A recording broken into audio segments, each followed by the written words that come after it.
थांग्लायसो ख्लायना बागै नांगौ लामा काहाम फियाबा लामा काहाम करिनि जारै सालब्रम लाहार पार्टी मुं पार्टी मानि कक्तुमा बहायनो कासाय फाइतंगो हासनि करं थाइरगनि लामा काहाम सानै हायनोहाय लाहार कासलायमानि कक्तुमा कासाय फाइफ्रुखा तिनि जुलाइ तालनि 4 सालमारि फासल लंत्राय भेलि बखास्ते बाय खबजाक सामुनो हातिनि सिमि सामुनो रोंनक तै ब्लक थांमानि लामा बेलायखिनो हामलिया आ लामानो स्नामै रिनानि बागै मालखुं चालुनायरक लाहार कासलायखा सानमुं ओंखा कायसा आबो ओंखा लामा कताल स्नामै रिनानि ताबुकनि जे लामा तंगो आ लामातै थांलायसो ख्लायना बागै सालब्रुमनो मालखुं चालुनायरक जोंजाल नुक्तानि नांगौ मालखुं चालुनायरक सिमिया कामियामसे तंनाय लुकुरक बाहायनो जोंजाल मानानि नांगौ रोंनक ब्लक हातिरगो थाना बागै अ लामातैनो थांलायसो ख्लाय तंलायो लुकुरक फियाबा लामा हामियानि जारै सालब्रुम जोंजाल मानानि नांगौ वातिनि जरावो अ लामातै तेबो थांलायसो ख्लायमाया अंगै तंलायो मालखुं चालुनायरक तै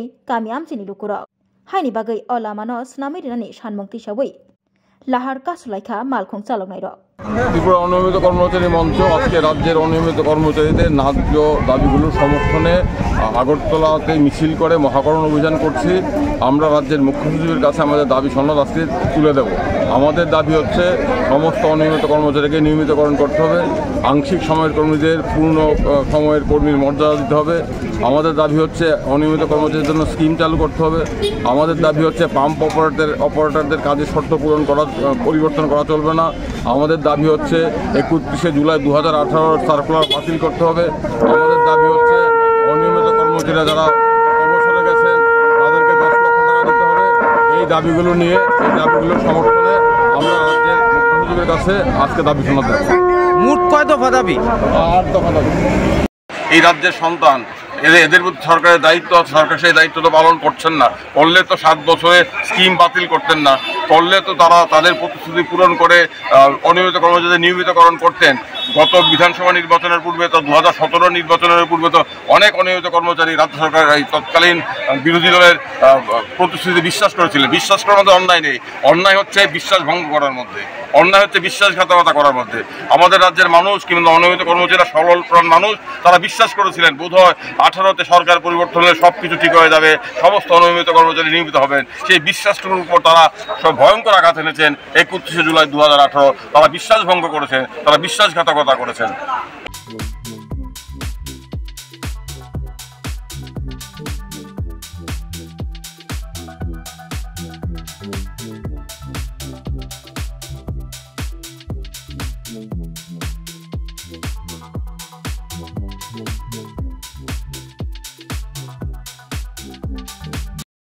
রাজ্যের 40 লক্ষ অনিয়মিত কর্মচারীদের দাবি দেওয়া নিয়ে ত্রিপুরা অনিয়মিত কর্মচারী মঞ্চ মহাকরণ অভিযানে সামিল হচ্ছে।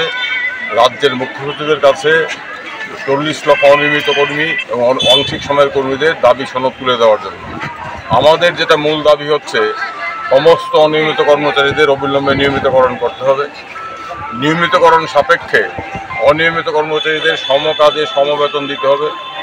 যে সমস্ত আংশিক সময়ের কর্মী আছেন যাদের 10 বছর পূর্ণ করেছেন তাদেরকে অবিলম্বে অনিয়মিত কর্মীর স্বীকৃতি প্রদান করতে হবে।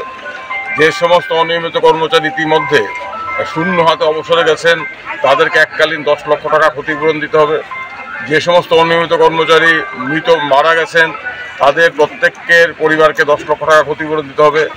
আমরা দাবি করছি অনিয়মিত কর্মচারীদের জন্য যে স্কিম ছিল 2006 এবং 2007-এর স্কিম, সেই স্কিম 31শে জুলাই 2018-তে বাতিল করা হয়েছিল। আমরা দাবি করছি অবিলম্বে অনিয়মিত কর্মচারীদের জন্য স্কিম পুনরায় চালু করতে হবে।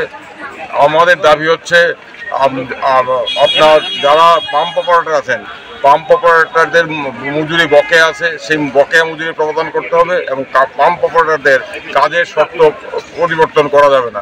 এই দাবিগুলো নিয়ে আমরা এই রাজ্যের অনিয়মিত কর্মচারীদের দীর্ঘদিনের দাবি, তারা দীর্ঘদিন ধরে বঞ্চিত, তাদের প্রতি বিশ্বাসঘাতকতা করা হয়েছে।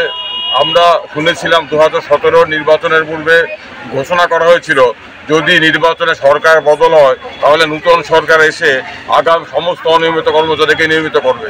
সেই প্রতিশ্রুতি আমাদের অনিয়মিত কর্মচারী বন্ধুরা অনেকেই বিশ্বাস করেছিলেন, কিন্তু আমরা দেখলাম সেই প্রতিশ্রুতি তো রক্ষা করা হলোই না। উপরন্তু 2018-র 31শে জুলাই আমাদের অনিয়মিত কর্মচারীদের জীবনে একটি ভয়ঙ্কর কালো দিন। কারণ ওই দিন অনিয়মিত কর্মচারীদের নিয়মিতকরণ করা, পার্ট টাইম কর্মীদের 10 বছরের পর DRW করা, পার্মানেন্ট লেবার, ক্যাজুয়াল লেবারদের ফার্ম ওয়ার্কার করার যে সমস্ত সার্কুলার স্কিম 2006-07 সনে চালু করা হয়েছিল সেগুলো বাতিল করা হলো।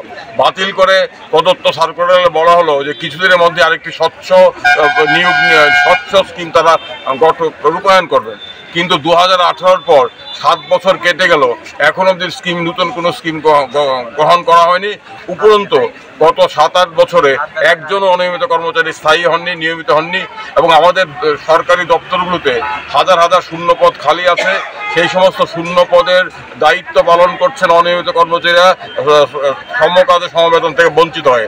অনিয়মিত কর্মচারীদের জীবনে নিরাপত্তা নেই, রিটায়ারমেন্টের পর পেনশন নেই, কিচ্ছু নেই।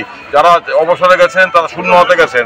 ভারতবর্ষের ইতিহাসে এই ধরনের ঘটনা খুব কমই আছে যে 30-35 বছর ধরে অনিয়মিত অবস্থায় চাকরি করছেন, নিয়মিত করা হচ্ছে না।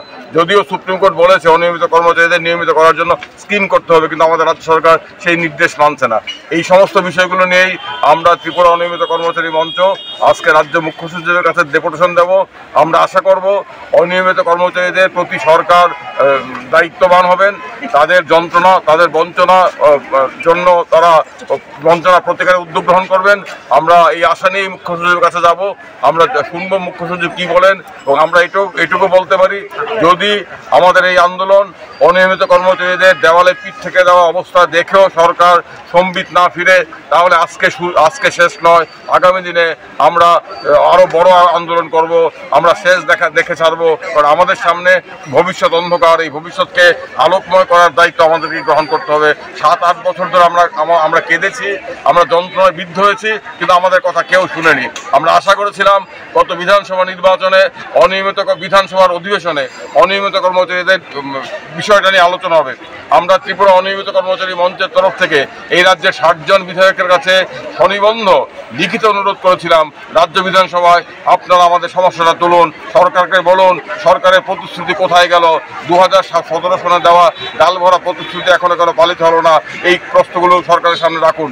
কিন্তু আমরা দেখলাম 60 জন বিধায়কের মধ্যে মাত্র একজন বিধায়ক এই পরে মুখ খুলেছেন, বাকিরা কোনো মুখ খুলেননি। আমরা এতে মর্মাহত হয়েছি। যাই হোক, আমরা আন্দোলনে নেমেছি। আমরা আশা করব রাজ্যের মুখ্য সচিব আমাদের দাবিগুলির যৌক্তিকতা স্বীকার করে দাবিগুলো পূরণে উদ্যোগ গ্রহণ করবেন। এবং এই আশা নিয়েই আমরা যাচ্ছি। যদি ভবিষ্যতে দেখি আমাদের দাবিগুলো পূরণ না হয়, তাহলে আগামী দিনে আমরা আরও বৃহত্তর আন্দোলন করব। এই ঘোষণা দেওয়ার জন্যই রাজ্যের সমস্ত প্রান্ত থেকে অনিয়মিত কর্মচারীরা নিজের গেটের পয়সা খরচ করে এখানে